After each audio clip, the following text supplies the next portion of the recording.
सुंदर तो वही होगा जब बच्चों को घाव मिलने पर, और उसके लिए तो पूरे समाज को चेतना होगा। आयोग के रूप में मेरी भूमिका है वो वहाँ पर है जहाँ कहीं पर भी मैं देखती हूँ कि नरमी हो रही है, जहाँ मैं देखती हूँ कि जो होना चाहिए कानून वो नहीं कर रहा है, किसी भी अमाउंट की काउंसलिंग बच्चे के दिल पे दिमाग पे लगे हुए जो स्कार्स हैं, घाव हैं, उन्हें पूरा नहीं भर सकती कि वो बच्चियाँ कम से कम अपने पैरों पे खड़ी हो जाएं और आत्मसम्मान के साथ आत्मनिर्भर बन सकें। क्योंकि बचपन में इस तरह की जो उनके साथ हैवानियत है वो बहुत ही पीड़ादायक रहती है। तो मैं सबसे संतुष्टिदायक परफॉर्मेंस अगर किसी की कहूँगी तो वो पुलिस डिपार्टमेंट है। कम्युनिकेशन आपस में बच्चों का अभिभावकों से सबसे खत्म है। जय हिंद, जय भारत, जय उत्तराखंड। नमस्कार, मैं अजय नौटियाल भारत न्यूज़ लाइव में आपका स्वागत करता हूँ।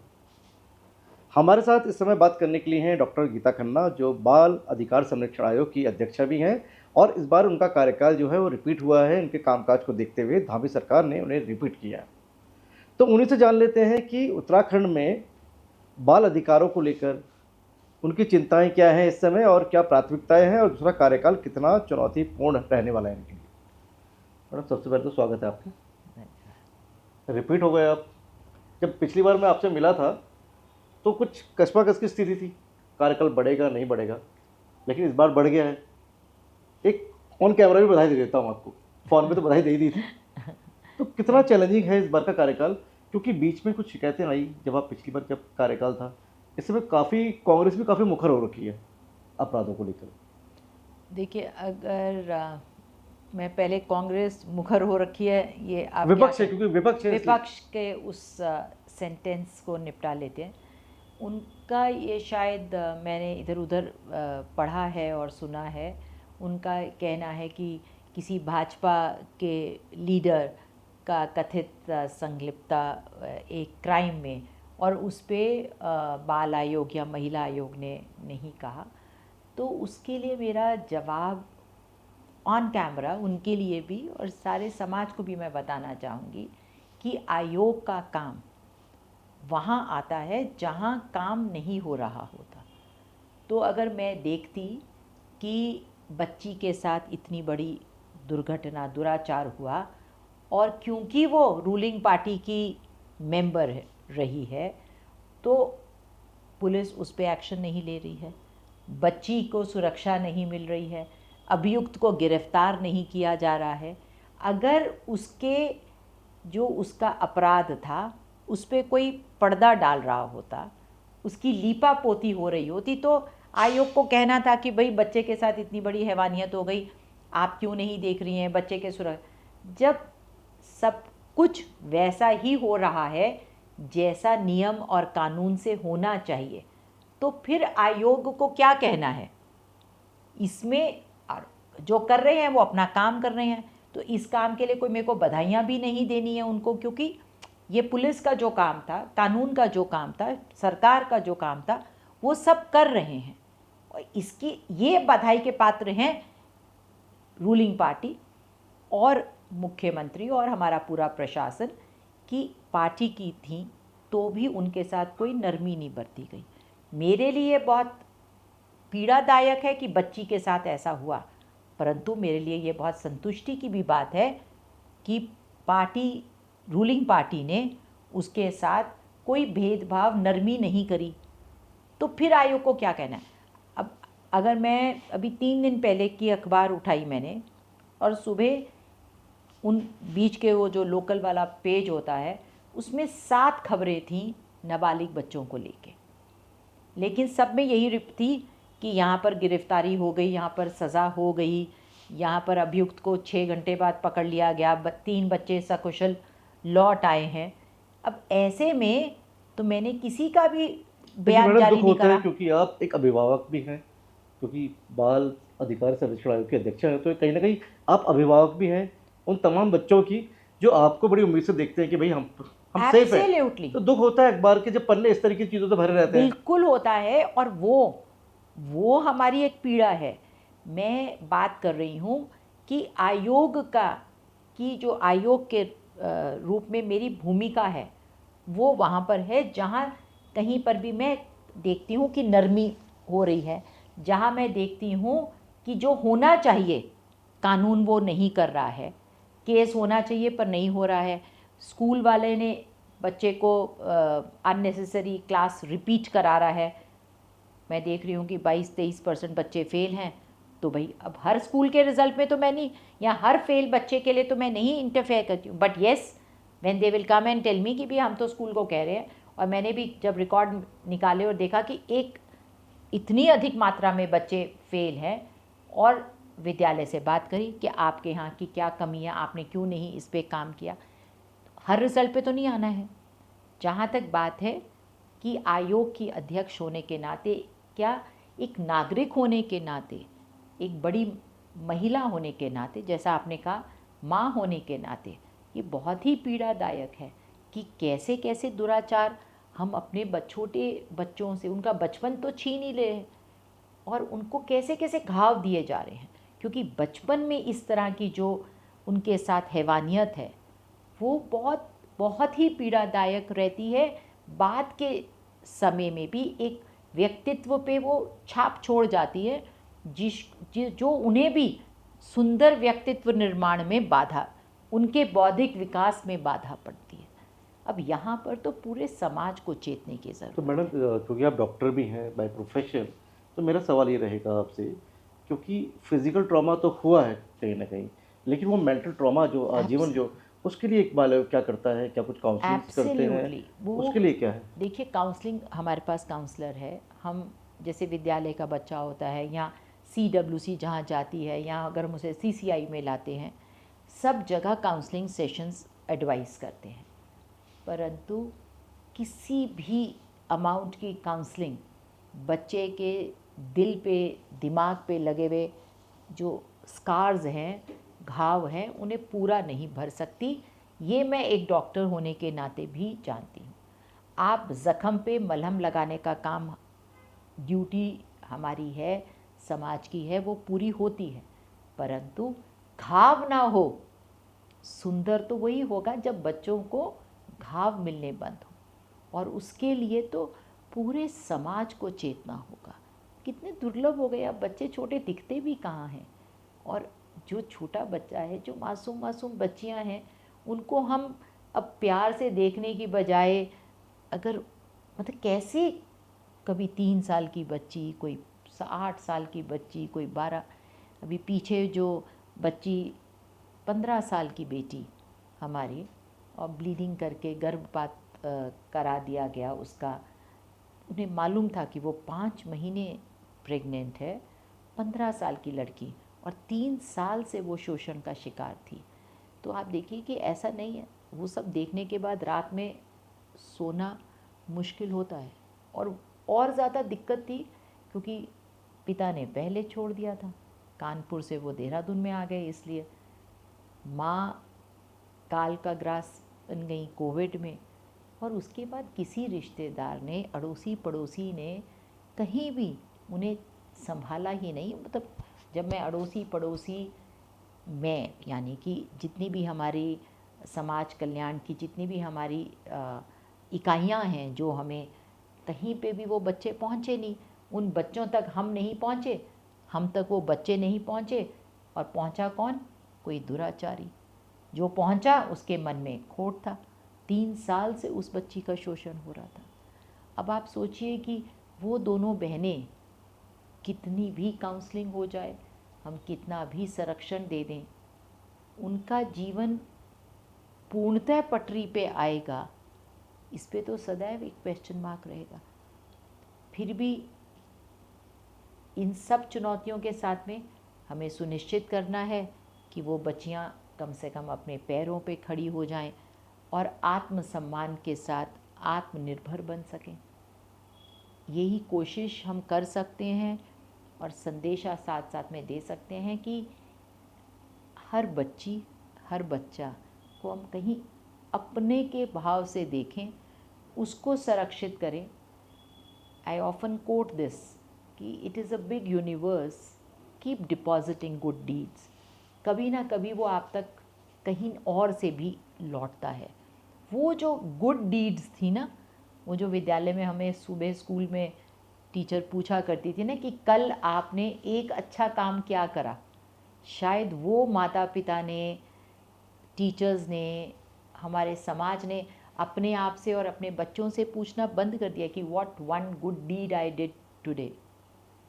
तो वो एक पहले तो वो कंपल्शन होती थी कि कल मैडम को क्या बताना है, तो सोच के रखना पड़ता था, नहीं करा है तो कुछ करना पड़ता था कि इसको पानी पिला दें, कल मैडम को क्या बताएंगे।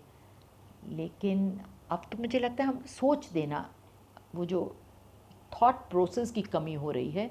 चिंता की बात आयोग के अध्यक्ष के नाते भी, आयोग के कार्यकाल पूरा होने के बाद भी मेरा चिंता और मेरी चिंतन तो इसी विषय पे रहेगी कि एज अ समाज, एज अ सोसाइटी हम कहीं अपने बच्चों को बिसरा बैठे हैं। हम उनकी चिंता नहीं कर पा रहे हैं, हम उनका संरक्षण नहीं कर पा रहे हैं।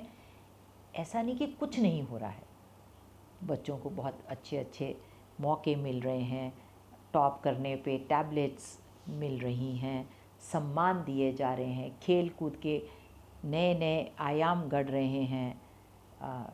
बट अगर एक भी छूट रहा है, जब तक एक भी छूट रहा है तब तक हम रुक नहीं सकते हैं। मैडम, कभी चर्चा होती है जब भी आपकी मुलाकातें मुख्यमंत्री श्री पुष्कर सिंह धामी से होती है, तो कभी प्रदेश के इन हालातों पे बच्चों को लेकर खास जो आपका विषय है इस पर चर्चा होती है? कभी ज़रूरत महसूस की गई है कि क्या कानून जो अभी हैं इस समय वर्तमान में, क्या वो इतने मजबूत हैं? I think we have a very sensitive chief minister. आपने भी, मैं ज़रूर मीडिया वाले हैं, आपने देखा होगा ना कि वो बच्ची का पता चला था कि बच्चे उनकी माँ चल बसी हैं, तो मुख्यमंत्री ने अपने यहाँ से ही सीधा, मतलब किसी विभाग का इंतज़ार करे बिना उन्होंने आदमी भेजा था कि आप जाइए और उन बच्चों के रहन खान का और रिहैबिलिटेशन का, और सदैव ही वो बच्चों के बीच में जाते रहते हैं और चिंता भी करते हैं। या अगर हमने रिपोर्ट दी कि कहीं एक अमुक तरह के ऑर्गेनाइजेशंस उग रही हैं जो बच्चों का एक्सप्लॉयटेशन कर रही हैं, तो आपने देखा उन्होंने कितने कड़े उसके लिए पास करे हैं ऑर्डर्स, और अब लगातार कानून को लेकर सवाल है मैडम, कानून कान कितना मजबूत है कानून मजबूत है। मैं या बिल्कुल कुछ नहीं, और मजबूत होना चाहिए? नहीं, कानून मजबूत, इससे ज़्यादा कानून, क्योंकि मुझे नहीं लगता है ज़्यादातर, जब तक मेरे पास रिपोर्ट भी आती है लेस देन 24 आवर्स, मैं भी काफ़ी कांटेक्ट में रहने की कोशिश करती हूँ, लेकिन जब तक न्यूज़ आती है तब तक कानून अपना काम कर चुका था। मुझे अपने प्रदेश के डिपार्टमेंट्स की अगर मैं बात करूँ तो मैं सबसे संतुष्टिदायक परफॉर्मेंस अगर किसी की कहूँगी तो वो पुलिस डिपार्टमेंट है। प्रॉपर समन्वय रहता है, एब्सोल्युटली। साथ जितने मिलता है भी आपको हर विभाग का, या आपको लगता है कि और सब बेहतर? विभागों में, मैंने कहा ना, उनमें अगर मैं सब विभागों में कंपैरिजन करूंगी तो बेस्ट परफॉर्मिंग विभाग वर्स्ट पुलिस कौन है। है? I can not say that, but हाँ, वर्स्ट कहीं का कहीं मतलब पे, कहाँ जरूरत है तो? नहीं, देखिए, डिपार्टमेंट की भी अपनी लिमिटेशंस होती हैं, लोड है, डाइवर्सिटी ऑफ वर्क है। मैं बाल आयोग हूँ, मेरा चिंता और चिंतन बच्चों तक रहती है, लेकिन जब डिपार्टमेंट होता है ना, उनके पास बहुत सारे आयाम हैं। तो आई वुड नॉट से वर्स्ट कोई है, बट अगर हमें कहीं पर और अभी स्ट्रेंथनिंग की ज़रूरत है, तो जैसे एजुकेशन में I feel we need a lot of more strengthening, because बहुत डाइवर्स है, बड़े तरह के इंटरेस्ट हैं, बच्चों के इंटरेस्ट हैं, अभिभावकों के इंटरेस्ट हैं, टीचर्स के अपने इंटरेस्ट हैं। और पुराने समय से एक परिपाटी बनी थी कि टीचर को इस काम में भी, जिस काम में एक्स्ट्रा हैंड्स की ज़रूरत पड़े आप लगा दीजिए। तो ऐसा नहीं मैं कहूँगी कि काम कहीं नहीं हो रहा है, every department is sincerely working. मैं देख रही हूँ कि नशे को लेके अब जितनी बड़ी चिंता है नशा, उतना ही बड़ा काम भी हो रहा है, रोज़ कहीं ना कहीं पकड़ा जा रहे हैं। बट क्या है कि पकड़े तो जा रहे हैं, लेकिन एक बड़ा सवाल ये भी है, पकड़े भी जा रहे हैं, छोड़ भी जा रहे हैं। देखिए, इससे कहीं ना कहीं जो लगाम लगनी चाहिए, जो स्टॉप होना चाहिए, वो स्टॉप नहीं हो रहा है। कुछ समय के लिए पॉज जरूर लग रहा है, लेकिन वो स्टॉप नहीं हो रहा है। ये आप भी मानते हैं? छूट जाते हैं, आई वुड नॉट से, क्योंकि जो पकड़ में आते हैं वो तो बिल्कुल टर्मिनल होते हैं ना, दूर की शाखा होती है। नहीं, किंग पिन तो पकड़ में नहीं आ किंग रहे। पिन, अब आई थिंक वो आते भी हैं तो आप और हम तक पब्लिकली न्यूज़ नहीं आती, बट उन्हीं से सॉस बन रहा है। एटलीस्ट कहीं डर तो पैदा हो रहा है, एक डर तो पैदा हो रहा है। पर जब तक हम बच्चे के हाथ में पैसा दे रहे हैं, अब बच्चे को पैसा नहीं दे रहे हैं तो कहीं से तो ला रहा है, अगर नशा कर रहा है, चाहे चोरी कर रहा है, चाहे स्कूल में किसी के बैग से ले रहा है या माँ के घर से ही ले रहा है, तो क्यों नहीं हम पकड़ पा रहे हैं? परिवार अगर संभाल ले, अपने बच्चों पे एक पैनी नज़र रख ले और उसे ऑनेस्टली हम एक्सेप्ट करें, आपस में भी चर्चा। सबसे बड़ा तो मुझे लगता है समाज में संवाद की कमी हो गई है। हम सभी कुछ सभी से छुपाते फिर रहे हैं। एक ज़माना था कि अड़ोस पड़ोस हमारा एक कम्युनिटी थी, तो खाली पहले तो एक तो परिवार ही, हम लोग जॉइंट फैमिलीज़ होती थी, घर में बड़े बुआ चाचा मामा, मतलब इतनी सारी भीड़ रहती थी ना, बच्चों को अकेले होने का समय ही नहीं था। किसी ना किसी की नज़र बच्चे पे अनजाने में थी। फिर घर वाले भी ना हों, कहीं छोटे परिवार भी थे, तो कम्युनिटी पूरी नज़र रखती थी। अड़ोस पड़ोस की आंटी, उस ज़माने के बहुत सुंदर सीसीटीवी कैमरास थे। अब हम कितने भी सुंदर स्मार्ट सिटीज़ और कितने भी कैमरास लगा लें, वो प्यार वाली और वो कंसर्न वाली नज़र तो कैमरा नहीं ला घटनाएं सकता। अब घटित होने के बाद पकड़ में आती हैं, पहले घटनाएं होती नहीं थी आपके होती यहाँ पे। नहीं थी, जी। क्योंकि बच्चे सदैव ही संरक्षित वातावरण में रहते थे। अभी कम्युनिकेशन आपस में बच्चों का अभिभावकों से सबसे ख़त्म है। क्या अब तो मुझे लगता है कि बच्चों का बच्चों से भी नहीं हो रहा ना, अपने दोस्तों भी। अब वो तो मोबाइल लेके फेसबुक फ्रेंड से बात कर रहा है, वो तो इंस्टा की रील पे ही अपनी परफॉर्मेंस ढूंढ रहा है। उसको अपने माता पिता में हीरो बनना है, मुझे अपने फ्रेंड्स को इम्प्रेस करना है, मुझे मेरी टीचर का फेवरेट बनना है। हमारे लिए सबसे बड़ी जीत क्या थी? I am my teacher's favourite. No longer, उसे तो इन्फ्लुएंसर बनना है, उसको कोई मतलब ही नहीं है आसपास के एनवायरनमेंट से।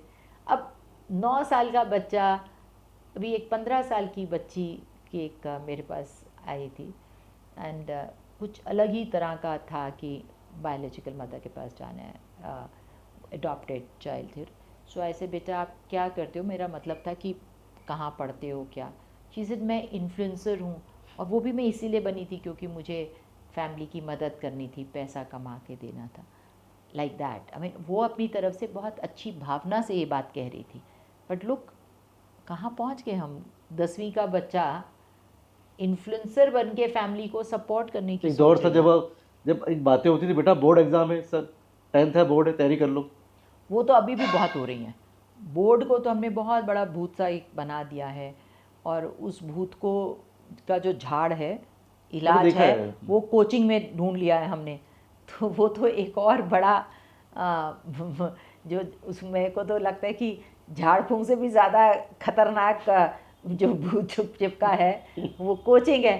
तो बच्चे का संवाद का, घर में मिलने जुलने का, बौद्धिक विकास का, पर्सनालिटी डेवलपमेंट में as a paediatrician I would say सबसे फॉर्मेटिव ईयर्स आपके ये 8वीं से 12वीं के बीच के होते हैं ना। 9वीं 10वीं 11वीं 12वीं सबसे फॉर्मेटिव ईयर्स होते हैं लाइफ स्किल के लिए, जीवन कौशल जिसमें हमें मिलता है।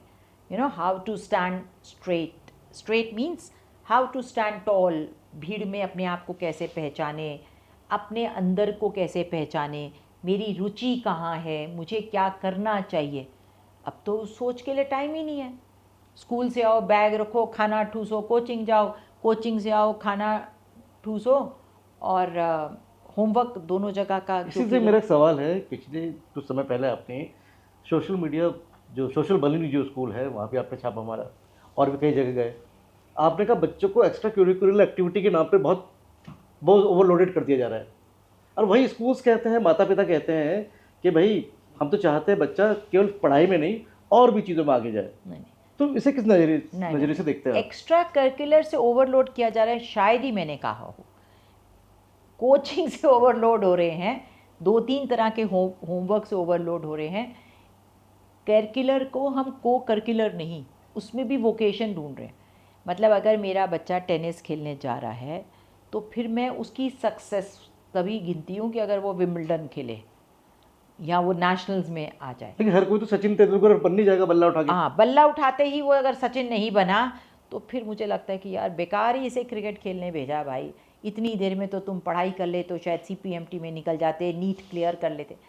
वो जब बल्ला पकड़ा तो कैसे वो कम्युनिटी, उसने एक टीम बनाना सीखा, जीत हार का सबक लिया, अपने दोस्तों के साथ संवाद किया। कभी लड़ा, आज लड़ाई हुई कल दोस्ती हो गई, आज ऑपोजिशन में थे वो टीम, कल वही टीम आधी तुम्हारी तरफ हो गई। तो एक सामंजस्य बनाने की जो उसमें capacity I, team spirit I, sportsman spirit. हमारे तो बहुत ही, मुझे याद है माता पिता भी ना, जरा सा भी हम रो देते ना, हम हार गए, ये हो गया वो गया ना, तो कहते अरे स्पोर्ट्समैन स्पिरिट पैदा करो बच्चे, स्पोर्ट्समैन स्पिरिट।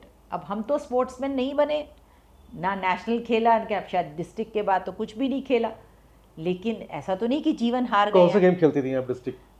हमने तो खैर मार्च पास, बास्केटबॉल, कॉलेज में शायद pillow fights, so I wasn't a player always, but I am saying कि जो भी गेम खेला हम उसमें डिस्ट्रिक्ट से आगे तो कहीं गए नहीं, अपने डिस्ट्रिक्ट स्पोर्ट्स में ही तक रहे होंगे। पर हमारे को लगता है वो जीवन में वो जो मार्च पास की ट्रॉफी को हम बड़े शान से 2-4 बार स्कूल के लिए लाए होंगे, उसने जीवन में लाइन में चलना सिखाया, सबके साथ कदम मिलाना सिखाया। वो कदम मिलाना सिखाने का मतलब नहीं है ना कि मैं IMA की कैडेट बनूंगी तभी मेरा मार्च पास्ट सीखना सार्थक होगा। तो ये हमारे पेरेंट्स में भी एक जो मायोपिकनेस आ गई है, और उसी के चलते हमने सिर्फ पढ़ाई भी ज़रूरी थी, पढ़े लिखे थे तो शायद डॉक्टर बने, अपने लिए कुछ कर पाए, बट नॉट ऑलवेज। जीवन में सिर्फ डॉक्टरों की तो ज़रूरत नहीं है, आपको एक मजदूर की भी ज़रूरत है, मिस्त्री की भी ज़रूरत है, सफाई करने वाले की भी ज़रूरत है। और ओवर द इयर्स, आज़ादी के बाद हमने हल्के हल्के उसी कॉलोनियल हैंगओवर में, क्योंकि तब वो गोरा अफसर जो था उसी के हाथ में चाबुक था, मतलब वो जो चाहता था वही होता था। और हमारे किसान की जो खेत में अन्न कमा रहा था, हमारा मज़दूर जो हमारे लिए आशियाना बना रहा था, उनको सबको हम आदर देना भूलते गए। जबकि हमारी संस्कृति में तो आप देखिए ना, बाल नाई कोई बहुत वैसे बड़ा रिस्पेक्टेबल तो नहीं आप मानते हैं, नाई वर्ड को तो बहुत लेकिन शादी का न्योता लेके तो नाई जाता था। तो हमने हर प्रोफेशन को एक बहुत ही आदर सम्मान का स्थान दिया था। भारतीय संस्कृति ने, भारतीय सामाजिक संतुलन बहुत ही नपा तुला था, लेकिन अंग्रेज़ों ने उस सब को नीचा दिखा दिया, उनका अवसर ऊंचा था। जब पढ़ाया लिखाया हमें तो मैक्युलर एजुकेशन ने का एम था कि हम एक सुन्न दिमाग के क्लर्क बने जो सवाल ना पूछे, जो कह दिया अफसर ने वो चुपचाप करे। अब सवाल ना पूछने वाला वो जो अफसर था वो उनके काम का था, क्लर्क। लेकिन हमें तो बौद्धिक रूप से विकसित, स्पष्ट सोचने वाले, विचार विमर्श करने वाले ऐसे ऑफिसर्स की, एक ऐसे कामकाजी फ़ौज की ज़रूरत थी। लेकिन उतना सुंदर, क्योंकि जो कालखंड आज़ादी के बाद आया वो हमारे समाज के संरचना को सुंदर बनाने के अनुरूप तो कहीं नहीं लगता मुझे था जी। और हमने उसी लाइन में वो सुन्न दिमाग वाले ना कि नंबर लाओ, खूब सारा पढ़ो, क्योंकि हमें लगने लगा कि यार इस काम की भी कोई इज्जत नहीं, इस काम पे जो अफसर बन जाए, जो IIT में निकल जाए, जो डॉक्टर बन जाए, जो वकील बन जाए, उनका तो बहुत आदर पढ़ोगे है। लिखोगे बनोगे नवाब तभी। नवाब, हाँ, जी, तभी। खेलोगे कूदोगे होगे खराब, खराब। नहीं होंगे ना, खेल कूद के भी जी। जीवन के बेटा कुछ बहुत अभिभावकों के सवाल हैं वो मैं आपसे ले लेता हूँ।